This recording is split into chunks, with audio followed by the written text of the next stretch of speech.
Yay, the start of yet another project. So the concept behind this project is I wanted a cheap truck gun, but I wanted it obviously short. I wanted 300 blackout so that short barrel didn't matter so much. And I wanted to be able to fire it without an extended brace or with a brace if desired. So it needed to be a bufferless system essentially. And of course, keeping it short and compact so that it can hide in the truck was obviously a desire as well. So let's talk about the parts I chose, and let's talk about all of the major modifications that we're gonna have to do to make this a reality. First, I chose the shortest Foxtrot Mike bufferless charging handle style upper that they had. They do not make these in 300 blackout, at least at the time of this video. So we are going to mess with it and see if we can't make it into a 300 blackout upper. I went with a cheap brace, folding brace. So this is the Strike Industries folding brace here. It attaches to the Picatinny style adapter that comes with the Foxtrot Mike that goes onto the back of the section here. So you can attach it like that. And because this is bufferless, it can fire with that attached, not attached, folded, open, etc. We are also going to put the shortest possible QD mount on it.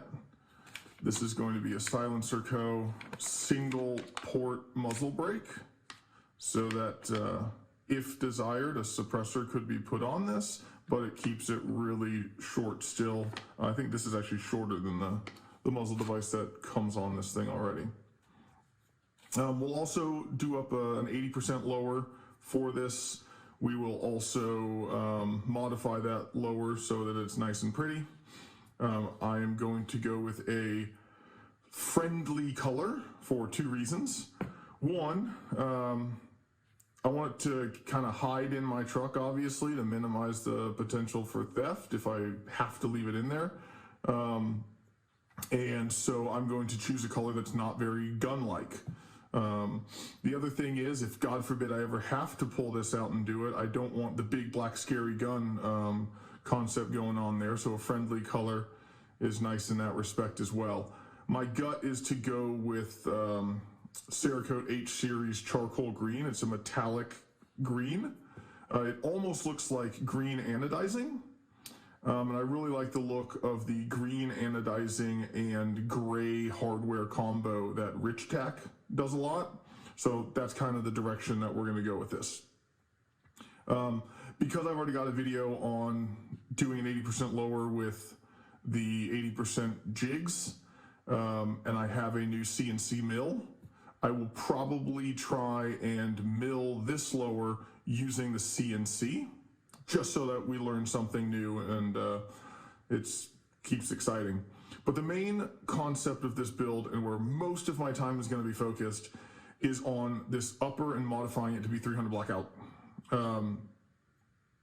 We're going to shorten it as much as possible, so we're going to get rid of this whole front M-lock section, chop that off, so we can get the shortest possible 300 blackout barrel in there. That would still work, but it's going to take some work. First things first, we're going to take this apart. I will leave you with one last thing before we do that.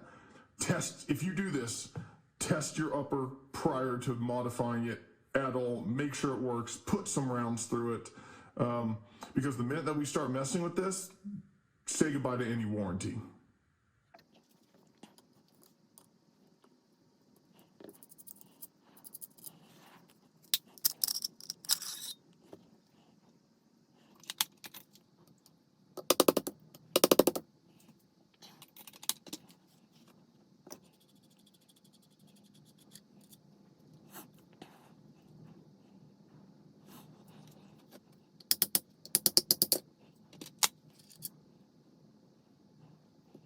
There is a pinhole back here that you use a punch on.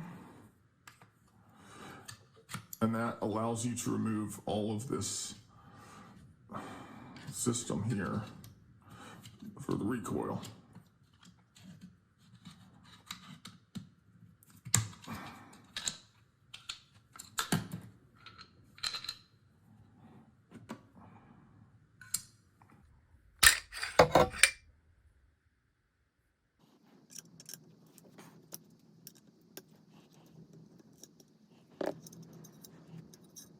All right, barrel nut is off. The barrel is in there pretty tight, so we'll probably have to put a heat gun on that to pull it out. I don't know what Allen wrench is supposed to go down in there, but a number 9 Torx fits.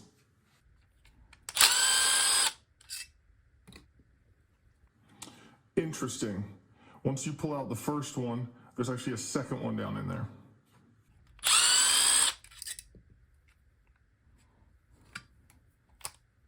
Okay, I was actually able to get this out without looking at the video.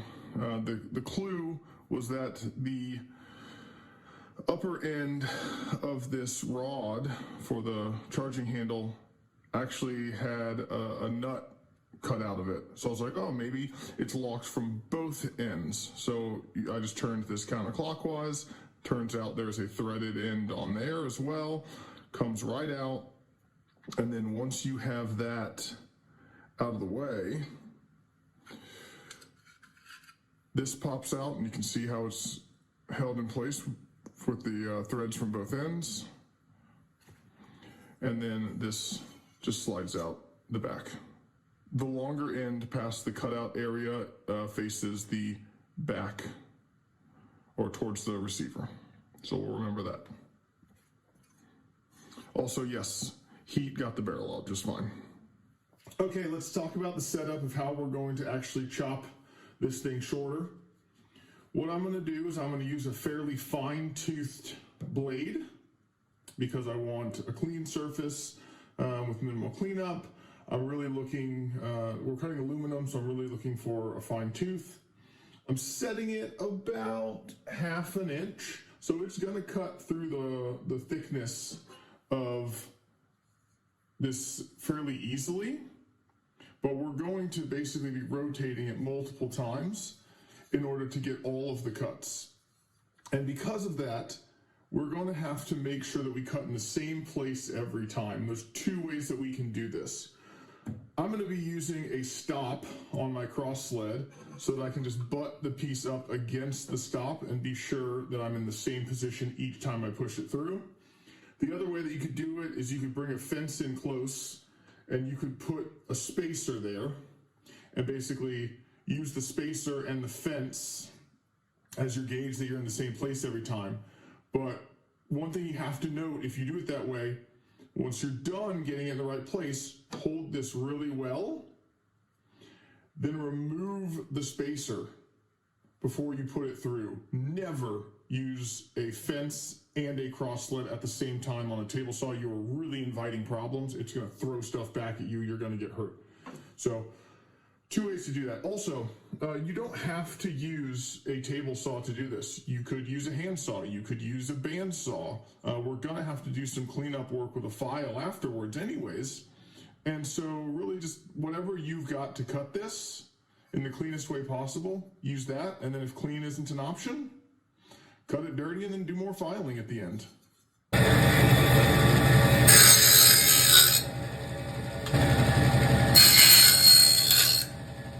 So I'm going to have to reposition things at least once because this nub at the top here that locks into our upper receiver is going to block my ability to use my positive stop on cutting like that and cutting like that. So I'm going to raise the cut up a little bit to get through that section, and then I will do the other 2 cuts that I need to do, maybe 3 cuts, after I reposition everything to account for the length of that nub there. I'm not sure I could have asked for a better result. Cut it off exactly where I wanted to, just to get rid of the last bit of the corner of this shape here and these, so we have a flat end. It's going to require minimal cleanup. I might just sand. I might not even need to file, except for right here, this little tiny bit of Picatinny left here. I will have to bevel that edge just to knock that off, because where the Picatinny ended did not line up with where that end of the circle was here. So it left a little bit, and that'll look weird if we leave it, but hit that with a file, sand everything nice, and then this is ready to blast and Cerakote. We can also now use our pieces to figure out what barrel length we can get away with in the end for our final project. So we know the barrel length that we purchased. So if we install everything, we can actually measure just how far out from the end of the handguard our port is, and that distance is what we can reduce our barrel length. So this is going to be a little more difficult since this is not the right thread for this, because this is a 300 blackout muzzle device. But if we put it on, you can see that I can measure the distance from here to here, and that is the maximum that I would be able to reduce my barrel length. Based on those measurements, and this being a 9-inch barrel, we have a maximum potential reduction of 2 5/8 of an inch. Let's say 2.5 inches to be safe. So we are looking at a minimum barrel length of 6.5. So anything 6.5 and above is good to go.